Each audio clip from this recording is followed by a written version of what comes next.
Hey everybody, Rambling Otaku here with a special collab with my friend. Say your name. Hello, I'm DBZK Craigo, or Craigo, Craig, whatever you want to call me. Yeah, I'll link the your channel in the description. And I And will link yours in my video. how exciting! Well, anyway, today we are going to do a hot-blooded anime debate on three shows we have very different opinions on.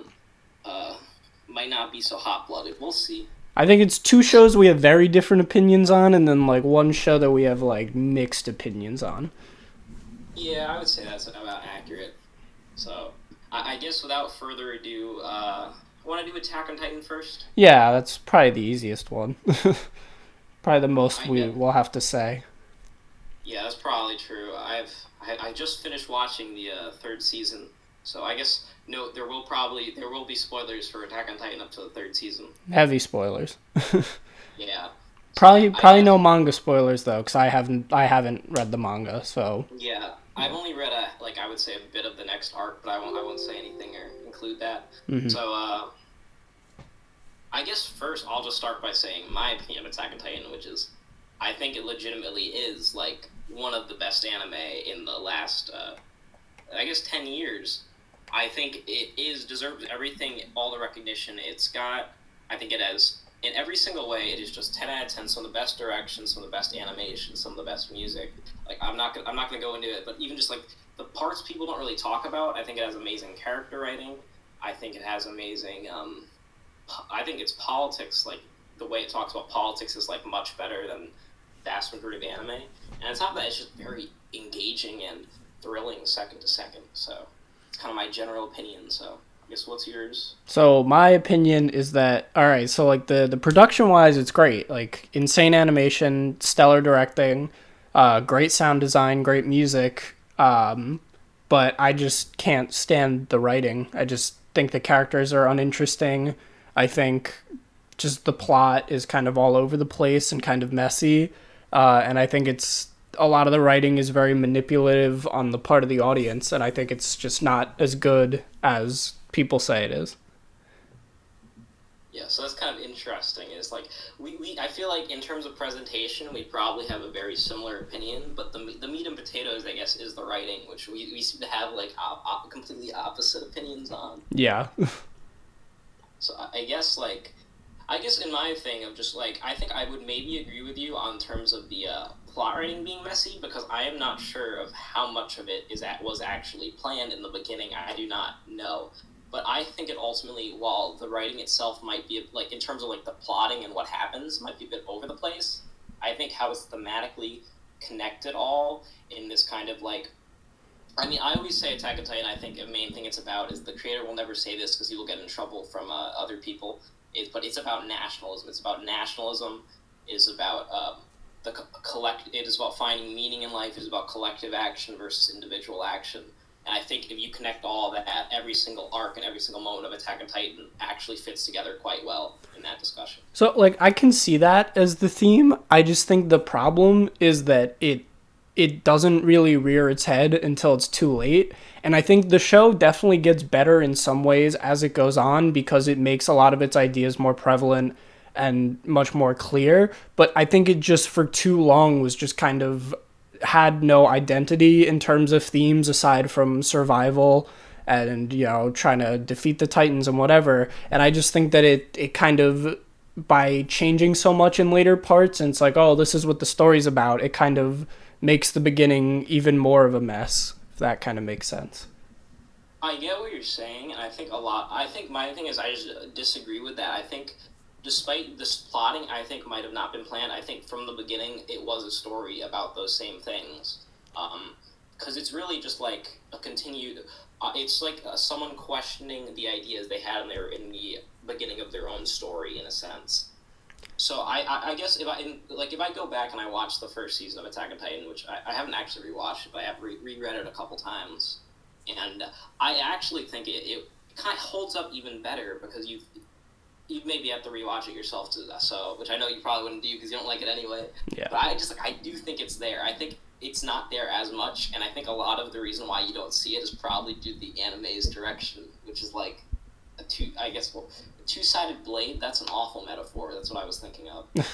Yeah, because I guess because the anime is definitely trying to make it more of like an action show and like more on your edge and more about just fun and wildness and whatever. Where it seems like the manga is more bent on actually telling a story. Yeah, I would agree with that. Also, because the manga artist, he's not a great artist, so he kind of has to, I guess, he focused on the story because otherwise it just doesn't get across as exciting. Yeah, this is a weird take, but just because you mentioned the art, like I don't think the character designs are good. I think that they look pretty boring, honestly. But Oh, maybe I actually, don't know.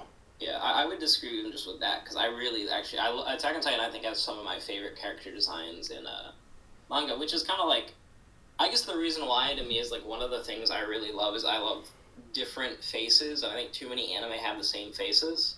So even though every character has like I guess a very similar body type, actually no, they don't because like Reiner compared to Eren compared to Armin, it's like a light, but considering it's going for a realistic style, I think everyone has like kind of a unique face shape and like body shape, which That's I kind fair. of like. Yeah, they are good in that design. Like every character looks different, and they don't really all look like each other. But I don't know, something about it just I can't love it for some reason. I think I could get because you'd find it boring, I guess. Yeah, it's just the color scheme I just think is kind of plain and flat in terms of the anime, but then the characters themselves I think are I don't know. Just but I guess it since it's going for like a more real and gritty design, like I think it works, but out of context of the show, like I just don't like looking at the characters. Like I wouldn't buy figures for them or like like want to look at the art in my free time or anything. Yeah, so the thing about like the art from the manga is that he actually like he's become a lot better as an artist, and the thing is he's really good with like shadows or like doing like hard blacks on some pages with the Titans that really like get across the horror. But in terms of like anatomy and character, it wasn't that. It's never he was never that great.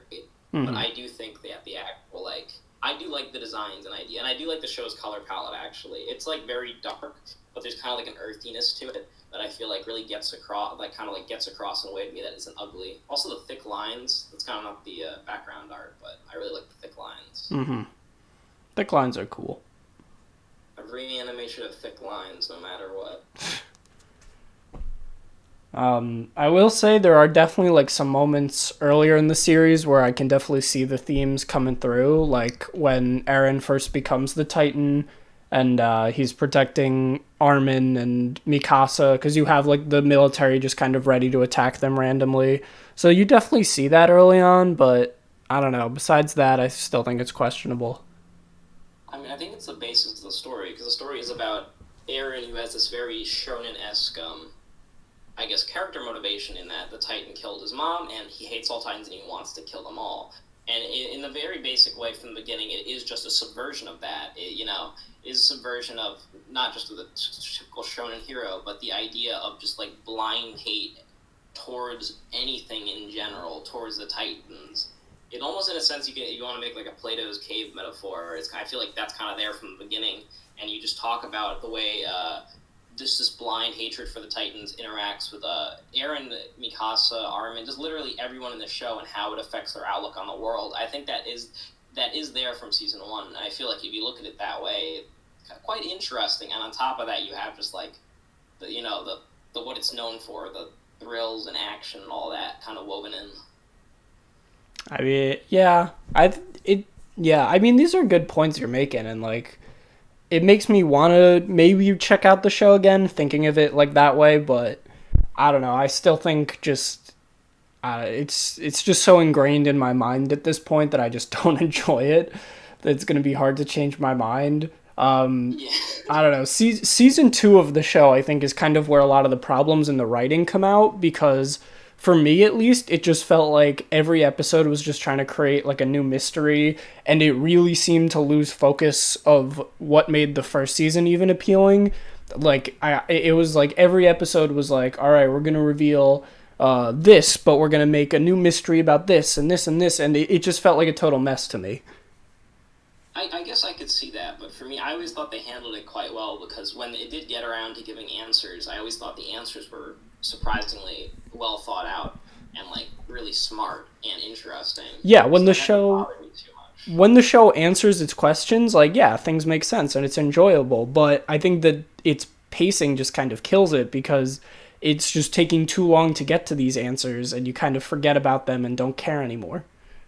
I guess I could see that because to me it's like I never focused too much on the. I was never like I was interested in like who are the Titans, why is this happening? But for me it was always I was more interested in the character writing. That was to me the focus of why I like Attack on Titan. I think so much is I find the individual stories of the characters just incredibly engaging. So I guess just like to bring up a character, like, do you care at all about Kenny?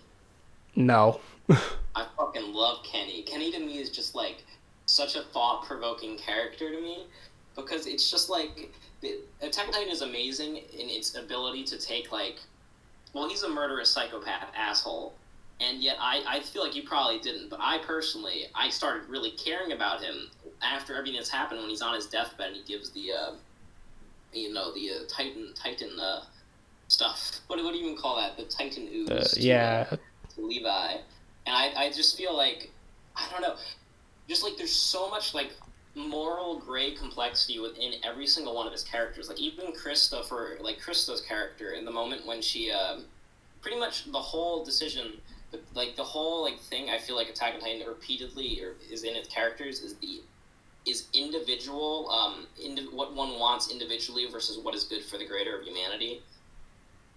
Mm-hmm. And Krista is like interesting to me because she basically fucks over humanity by not eating Eren. Arguably, at that point, she decides at that point, I would rather save my friend and then actually what could greatly lead to saving thousands of lives. And the show itself doesn't seem to it doesn't seem to what's what I'm looking for, disagree with her, and that's kind of a hot take for a show. I don't know. I think so at least. Yeah, that's interesting.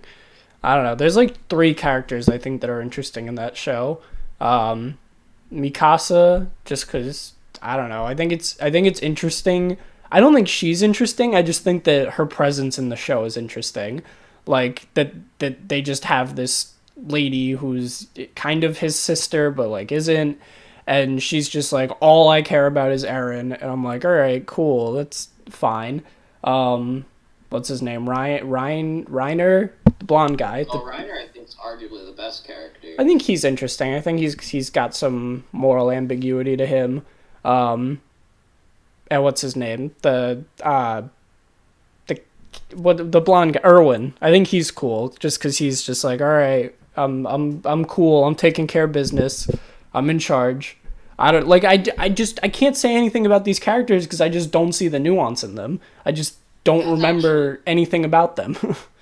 That's really interesting to me because I feel like for me, like Attack on Titan is like almost more than any other show I've watched. I think the characters are so like there's so many questions you can ask and think about them and why they do things and how with because his whole thing is he wants to prove his father right. Is the thing is he's the leader of the oh my god, I'm forgetting the name of the corps. The Survey Corps. Yeah. The Survey Corps or whatever. And his whole thing is he's leading them, but ultimately he knows he's not doing it for other people. He ultimately just wants to prove his father right. So, and then he has to deal with the fact that he's basically leading people mass into death while they think he's actually caring about, helping humanity, but in actuality all he cares about is his father, realizing his father's dream. And his whole kind of arc throughout the show is kind of is basically trying to come to realization of what he personally desires, his meaning for life, in a sense, and then his moral obligation to his peers that he does legitimately care about, and then his ultimate decision at the end of that, to basically give up on actually seeing what's in the basement in order to give a small bit of hope to kill the Titan for humanity is just like, it's so kind of like heartbreaking and kind of dark, and then they contrast his decision to help humanity with the bowl cut hair guy who talks about always helping the Survey Corps. Oh, that guy. his final death, he regretted it. He regretted trying to help humanity. He thought to himself, "This is a waste. I should have never done this." And there's this constant current contrast between these two elements, and it doesn't seem to really tell you. It leaves you as the viewer to decide who's in the right. And I'm just like, I think that's really interesting. So I know I kind of it takes a while to explain it, but I kind of hope you see what I mean a bit. I see what you mean. It's just like, yeah, Erwin's cool, and that's an interesting backstory, but I just think everyone else is just uninteresting. I think like, well, what's the potato girl? Sasha? Is that her Oh name? yeah, Sasha. Like, I liked her little mini arc in season two where she like had to, she was in that village or whatever. Like, I liked it when they took time to like have each character like on their own and like fleshing them out a little, and that was cool. But then they're just kind of go back to being in the background and not doing much. Yeah, I guess a lot of the main cast, like I would say, who's in like, there's certain characters I feel like the ones they focus on are the ones that are interesting. Like the best characters in my opinion are like Aaron, Krista, Armin, Erwin. I'm trying to. Oh my god, I'm forgetting the name. Kenny, Levi, I like a lot, but it's weird because they'll be like Mikasa. Mikasa, I love Mikasa, but she isn't that interesting of a character. No, she's not. She's kind of she's more of, I would say, like more of a one note character to me. She is But I very feel like much. it doesn't actually, even though she's like a presence, it doesn't spend too much time focusing on her, so that never really bothered me. If that makes sense. Yeah. I don't know. I don't like Levi. I just think he's just really one note and like I'm I don't know. As much as they try to flesh him out, I just can't see it. Like he just kind of keeps doing the same thing over and over. Oh, but you got to make him quirky. He likes being clean. He likes cleaning things. you know? That's true. I do find that funny. Like Attack on Titan's comedy is arguably not very good, but it's always just the contrast between its attempts at comedy and the rest of it that makes it funny to me. Yeah, like I think it's funny that it attempts it and it's just kind of stupid, so that's why it's funny, but like as a joke, I don't think it's good. Yeah, I mean, just going back to Levi's character, I always liked Levi's character a lot because he's like the fan favorite. Where in terms of like everyone, like all the girls think he's really hot. They will be buying their Levi Dakimakuras. But there was a part I don't remember exactly when it was. I think it was during the season three, part one, where people were really angry at the writer because Levi started making really morally fucked up decisions. In terms of Levi himself, I think I don't know. I feel like it's just like the way the characters act to me is like inherently really interesting because Levi is kind of like this badass super soldier, but in that same like despite that he had there despite his cold demeanor, it's like he very obviously seems to care more about his squad mates than almost anything else, and despite that, he keeps on having to kill them in order to further humanity, for the further safety of humanity. And I feel like him grappling with that and how he interacts with the characters throughout the series is what makes him interesting to me. And ultimately, his decision, I think, the end of arguably his arc, which I know actually we can talk about this because I know you didn't like it, was the decision between saving Armin and Erwin. Yeah, I didn't like that whole the whole situation just felt forced to me, and I just think that regardless of who they chose to kill and save and whatever, like the whole just framing device of that whole incident, I just felt like was manipulative and just kind of annoying. Because it's like, oh, one of your favorite characters is gonna die. You got to make the characters choose which one. Morals, and I don't know. I don't think it works. Yeah, I guess I could understand that. Yeah, because it is, I guess, in that way. But I like it because the reason I feel like I like Attack on Titan is that it's kind of like if you like a philosophy thought experiment to me is like Attack on Titan is just repeatedly philosophy thought experiments over and over again, and then it just discusses them, and that's what I like about that dilemma because it's kind of like the moral dilemma for Levi of just like who does he save? Why does he pick to save Armin? And it's just like I don't know, I feel like even just like in that decision and in the conversation the characters have about who to save is just like it's just really like it's confusing, it's complex, it's like did they even do the right thing? Who knows? And I feel like that's what makes it interesting to me. It isn't that they chose Armin, but it's just the moral conversation of which is the correct choice to save. I guess, yeah. I don't know. I feel like on probably in the base level is just I find the things that Attack on Titan is about maybe just a lot more interesting. So it's like for me, I'm kind of able to project onto it and think about it in a way that's interesting to me as opposed to something else you might be able to project more onto. It's not that I don't think that it's interesting. I think there are interesting ideas and themes. Just for me, it comes down to the execution, is what I just don't like. So What is better execution than it though? Like in I terms don't of know. similar ideas. I can't think of anything off the top of my head. I liked early Walking Dead before that became a mess.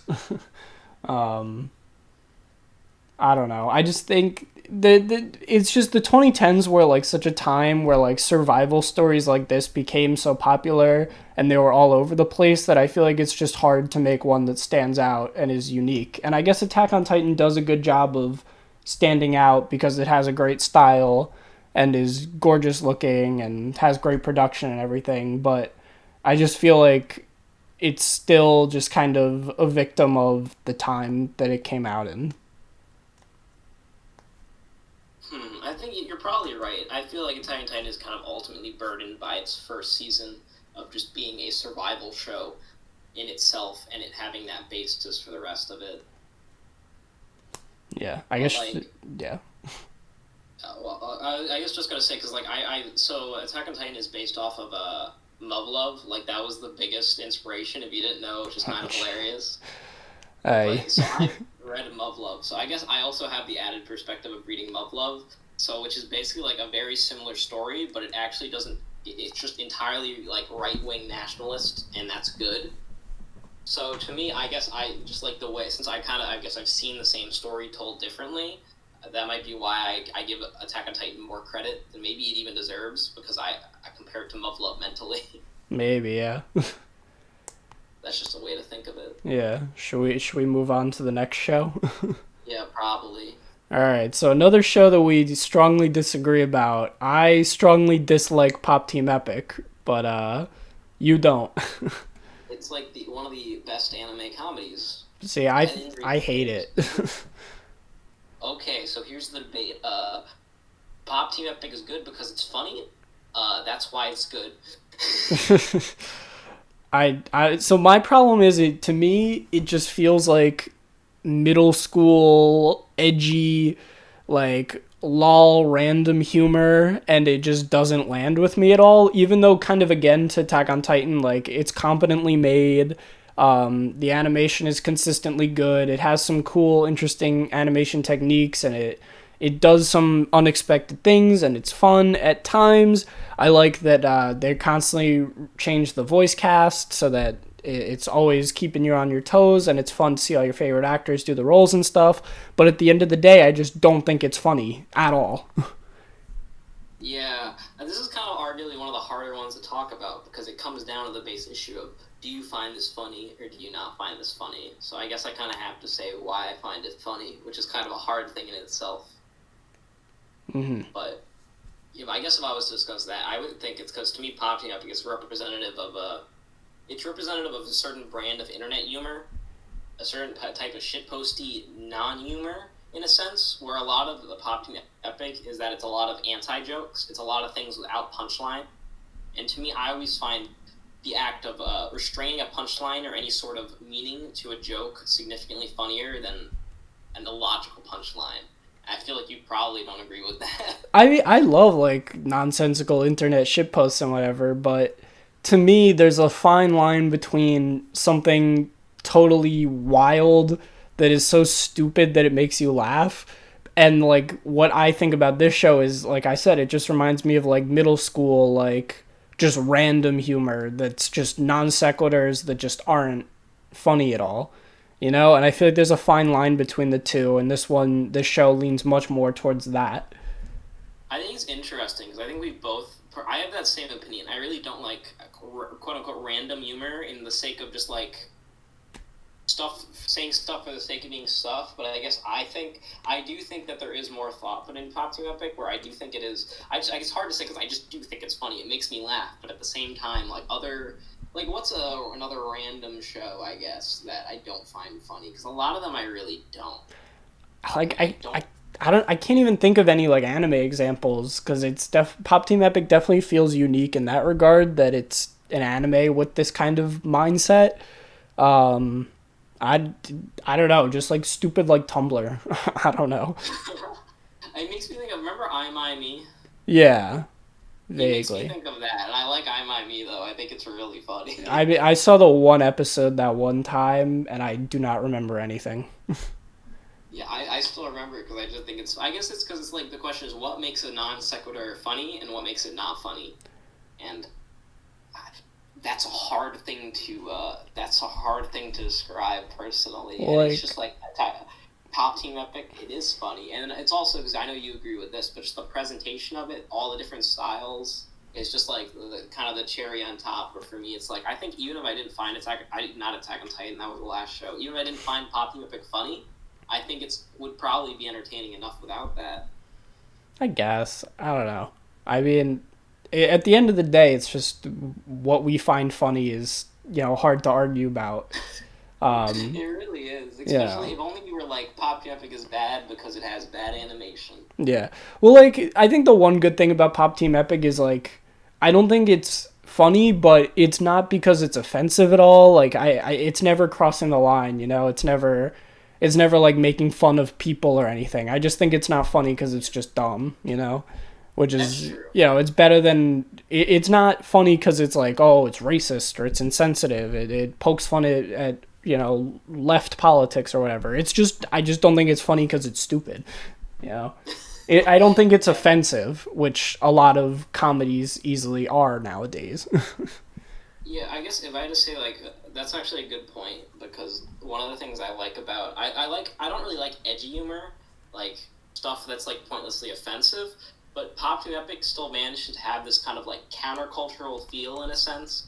Like it has an edge to it without being offensive, which I think is kind of like one of the reasons I like it. It does, but to me, that's what makes it feel like middle school comedy. Yeah, I could see that. Yeah. Yet again, a hard one to describe. And I just realized all three shows we're discussing. I really like and you don't like. All right, well, next time we'll pick ones I like and you don't like.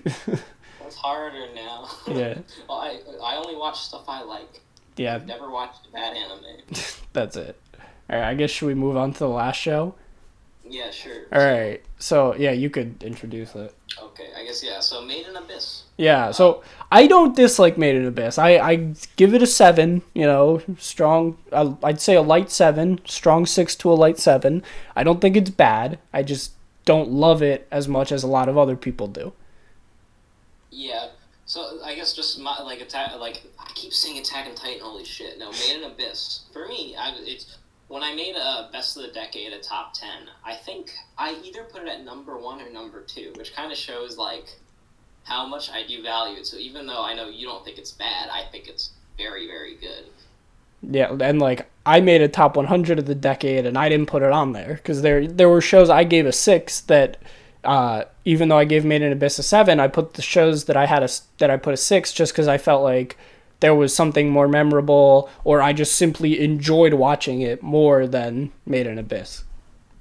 Yeah, I think the nature of it, this is kind of similar to Pop Team Epic in a sense because I can't really argue from the standpoint I can with Attack on Titan, which is that I think it is intellectually interesting, which I do. I probably might give it more credit than you might think in that regard.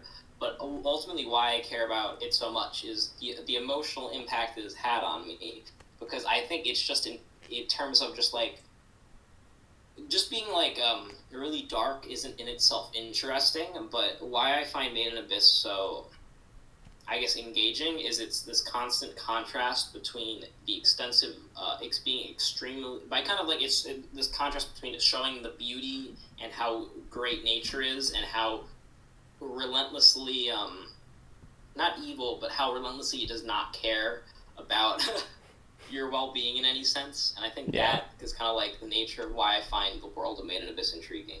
That's definitely a good selling point. Like, it's definitely interesting. It's just, I think personally, I'm kind of sick of the whole, like, juxtaposing really cute stuff with really dark stuff because, again, it's something that's so saturated and we've seen 1,000 times. And, like, not that this show necessarily does it poorly, it's just, I'm sick of it. Yeah, I did a video on my channel, a plug to my video about edginess and what I think constitutes as what makes people call something edgy. And I think Made in Abyss, I probably for you, would you consider Made in Abyss edgy? I don't think so. That's the thing. Like, I don't think it's ever overt. Like, I think that when it's dark, it is trying to tell a story and the themes make sense. And I don't think it ever goes overboard. It's just, I'm sick of the just comparing, or what's the word I'm thinking of, juxtaposing like the cute with the dark, you know. Yeah, I guess the thing to me is like, to me that's one of my favorite. I just inherently, that's to me is a thing that I will probably never get bored of. It's one of my favorite tropes. But for me, I hate it when it feels unfitting, and Made in Abyss for me is the best example of there is nothing. Made in Abyss is like one of the best at it because it manages to contrast extremely dark material with really like beautiful and light material, and yet it never feels like forced in a sense. It never feels forced. It feels very natural, which I think that's kind of like the crowning achievement of the show. Is like I can't think of anything else which does that as well. Yeah, it definitely feels natural. It doesn't feel like there's any like nonsensical ass pulls or like things are out of place or something seems forced. Like it's a very organic way of storytelling because of the premise of the show and like everything that's set up, and you know, has a good foundation. I think yeah, it's kind of like the basis of the show, like why I connect with it so deeply, is it has this very naturalistic way of telling its story. It's almost very fairy tale esque, almost arguably even Ghibli, Yeah. and that's why I like because the two main characters and their journey into this abyss. It's just like this constant like oppressive feeling where you know they can't get up out of the abyss. You're watching these two children on a journey of self discovery and meaning in a sense where they know they cannot return from it, going deeper and deeper into a hell. And I know that's kind of just like the base hook of Made in Abyss, but I think the way it does it in terms of just like even just its production with beautiful, beautiful backgrounds, really solid, uh, really good animation for the most part. It kind of in the middle, it's a bit iffy, and it's the Kevin Penkin soundtrack is maybe it's definitely one of my top of all time. So its presentation to me is just like the way it makes me feel is kind of like hard to describe, but in a sense, it's just nothing else feels like Made in Abyss to me.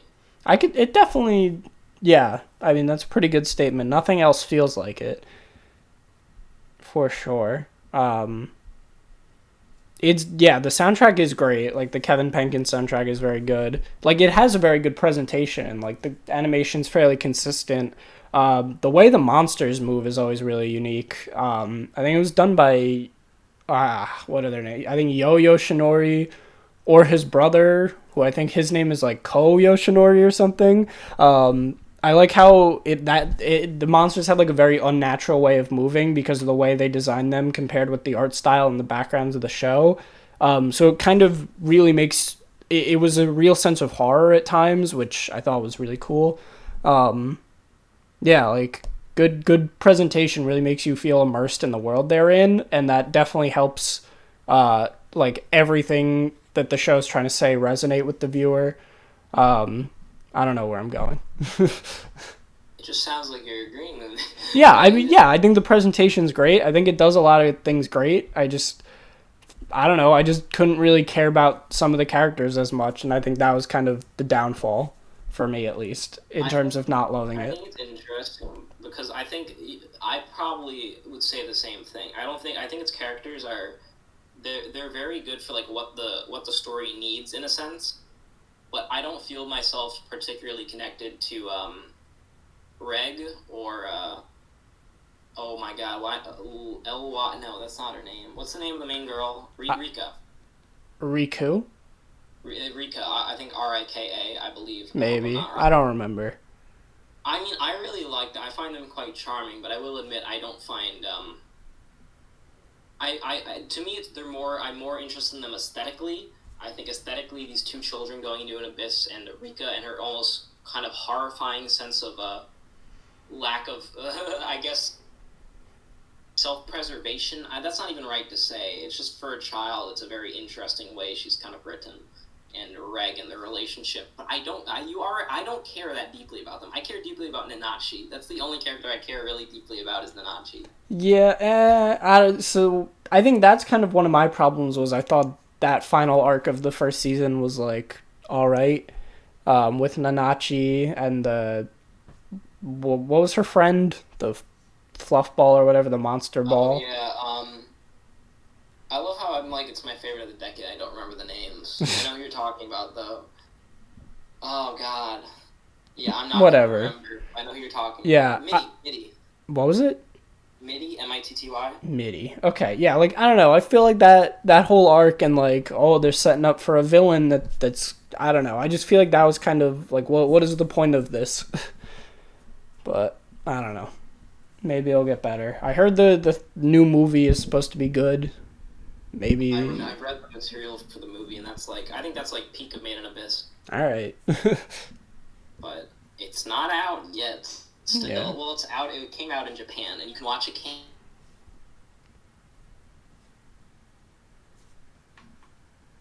Hello. But yeah, I guess I also should say I Wait, knew wait. the You context cut of out for a having sec. read ahead. So, Wait, you cut but out I for a don't. sec. I didn't hear what you said. Yeah, I have the added context of reading ahead, but I do not think that is why I like Made in Abyss so much. It just to me is just like I guess what I want out of a show is kind of represented personally in Made in Abyss. It's just like this otherworldly, oppressive feeling. It's just like I guess it's all my aesthetic sensibilities in one show. Is kind of why, and that's kind of a very personal thing. So Yeah. it's kind of yet again, it's like hard. I know there's no way you could probably like it's because I think your aesthetic, probably just the thing about to you is that we probably have the same opinion, but just your own aesthetic preferences are not represented in the show enough to make that interesting for you. Yeah, pretty much. Next time we'll discuss the shows with my perfect aesthetic. Yeah, I'm like curious now because I'm just like, what would you even then describe as your aesthetic? I don't know. What's the show um, you like? I think my personal favorite type of show is really well produced, like dumb, fun action shows that like kind of have themes, but like that's not the main Fire thing. Like as you know, like I love deep stuff and like I like things that will make me reflect about my own life. Like if I want something deep, I want something that's gonna make me think about myself and how I act or how I think people should act or whatever. So that's one of my favorite things. But in terms of like action shows or whatever, like I want something that's like themes are vague enough but like still somewhat developed, but like the main focus is like cool people doing cool things. Like as dumb as it sounds, you know, but like I like it really well done. Like I love Soul Eater, I like Fire Force, um just like big dumb shonen, you know. Yeah, I think even though I do like Shonen a lot, I think we have pretty much opposite aesthetic sensibilities in that regard. But the kind of the hard thing about that is I haven't watched a lot of those shows because I don't like them that much. That's fair. All right. Well, have you seen a Akame ga Kill? I watched one episode and I dropped it because that was my poster child of edgy. All Because I was right. like, there's too much contrast. I do not enjoy You this. gotta watch it because we'll debate that next time. Okay, I already know every one of my favorite characters dies. It's a stupid show, but that's why I enjoy it. But we'll save that talk for another time. Yeah. Um, I guess do we have anything else to say about any of these three shows? I guess probably not then. All right. I guess we'll end it here then. All right. Thanks Yep. guys for watching. Um, Yep. hope y'all had a fun time. This was fun. Yep. Well, what DBZ Krago said. DBZ and Krago. I forgot the K. It doesn't matter. All right. Peace out. Bye, everyone. I'm just gonna Bye. end. Go ahead. See ya.